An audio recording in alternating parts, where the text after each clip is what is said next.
Good morning. Hi, Zelda. So we've already taken the ducks and the chickens out. The ducks have already gone for their swim. Everyone got their treats and their food this morning. So they're out there. And the parakeets, I turned their lights off last night. And they seem to be a little late this morning.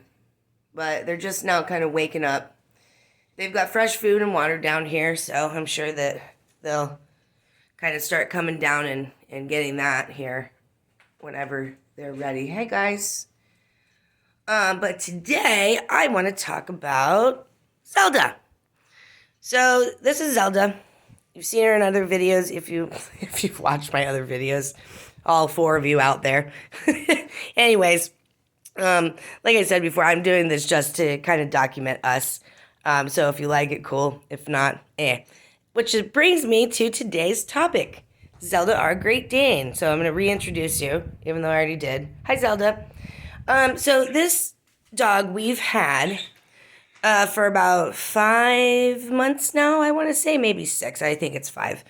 And she, I'm doing the finger quotes back here, was a quote-unquote rescue dog. I'm not a fan of that term because she wasn't in need of rescuing. She just came from a place that couldn't fit her needs. She's watching TV. She sees the parrot there. So she's actually a really, really good dog. And there was nothing wrong with her. She just came from a place that, they just couldn't fill what she needed. So I spend almost 24 hours a day with her. Zelda, come here. Good girl. And she's really good. Can you sit it, please? Thank you, ma'am. So she sits next to my left side. The people that we got her from, really great people. I don't really know too much about her past. But I do know that they did a really good job of potty training her. Outside of she got sick one time because she got into something bad. And she had diarrhea in the house once. But she's never had an accident in the house. She always goes outside. She's generally just a really, really great dog. So they did a good job where that is concerned. Now, that being said, I want to talk about the training that I do with Zelda. So, you stay. I'm going to put her collar on. So this Dogtra collar, it's kind of either people are really for the electric collars or they're not. I personally am because I use it and Zelda knows it. It's like a seatbelt, kind of. Anytime we go outside, I put this on for the most part.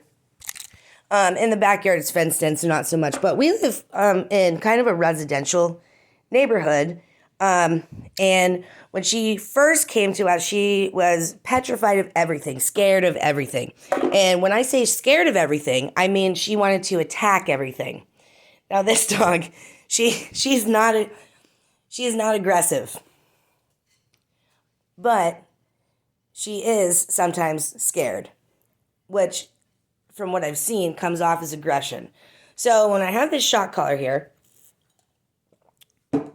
she knows when we put this on, she loves it because it's time to go outside. I'm going to put my camera down for 1 second so I can put this on.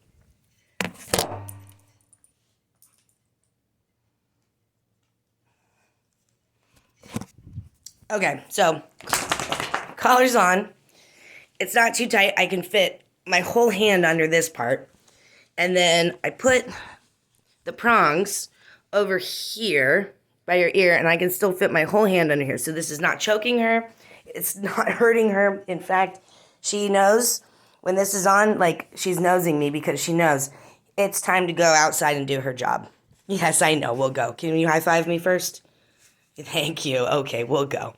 All right, so she knows that this is on. She can go outside. She knows where her boundaries are, her area is. And she likes kind of doing her job, which is protecting the house in her mind. So,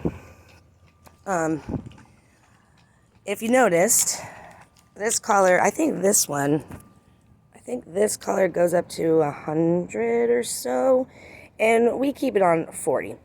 And there's 3 settings on here. There's side buttons, which there's a pager, and then there's a nick, and then there is a constant, like, buzz.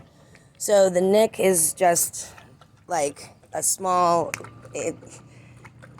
second of a refresher, in my opinion. So basically, when her brain gets on something, I can just give her a nick and her brain will snap back into, oh yeah, maybe I shouldn't be doing this kind of thing. And like I said, we've had her for about 5 or 6 months now, and I think I've nicked her maybe 10 times or so. There was only one time that I ever flat out buzzed her, and that was because there was a car coming. It was a dangerous situation. There was another dog across the street, and that's the only time she came running back, and she did give a little bit of a yelp. But outside of that, like I said, maybe 10, maybe 15 times ever have I given her a nick, and instantaneously it just brings her right back. Zelda, here. Because that's her boundary. There's the street. Instantaneously it just snapped her head, and she didn't cry or yell or anything. She really didn't even flinch. She just picked her head up and said, oh yeah, I shouldn't be doing that right now, or, you know, I need to listen, or whatever it is. So she's doing her job this morning. She's walking her perimeter like she does every morning. Oh, here comes the cat. Told you we had this cat. This is surprising too, because with Zelda, like I said, when I first got her, she was scared of everything. But now her and the cat are fast friends. Anyways, we'll talk about the dog thing later, because that's the only issue that I have with her that I just can't seem to really get under control. So they're saying hi to each other this morning. No aggression there. Zelda is going a little bit out of her area, so I'm not gonna buzz her or do anything like that. I'm not gonna nick her. I'm just gonna bring her back. Zelda, here. And she comes right over. And now she's gonna go say hi to her cat friend. So with the buzz shock collars, whatever you want to call them, the electronic collars, I highly recommend them. Like I said, it's like a seatbelt. I have it on her not to use it and not to force her to do things, but as kind of like a seatbelt in a car. You don't wear your seatbelt because you anticipate getting in a car crash, right? You wear your seatbelt just in case. And it actually makes her feel more secure too. So we don't have, also I want to point out, we don't have like an electric fence around our area. She just kind of knows her area just through her rounds and where I walk with her and basic commands. So she adjusted and she understood that pretty fast. So I'm a fan of the collars. I know some people are totally anti them, but I think that especially with a big dog like this, because she's a little skinny right now, I'm trying to fatten her up a little bit.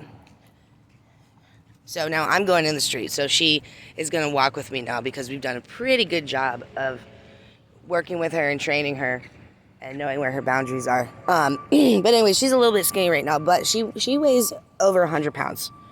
And a dog that weighs over 100 pounds, if they get out of control or, get spooked or excited, they can do damage. Hey, Zelda, come on, here. Here. Come on, here. Thank you, ma'am. Here. Thank you. Come on. Come on. They can do a lot of damage. And accidentally, too. She's pushed me down.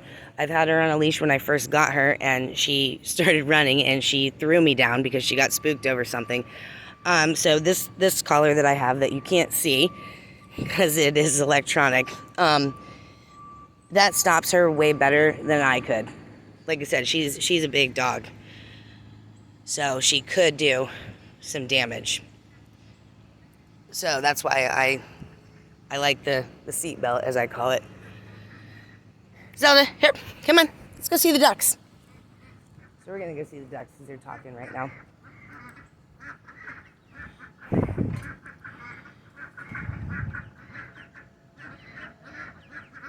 Hi guys.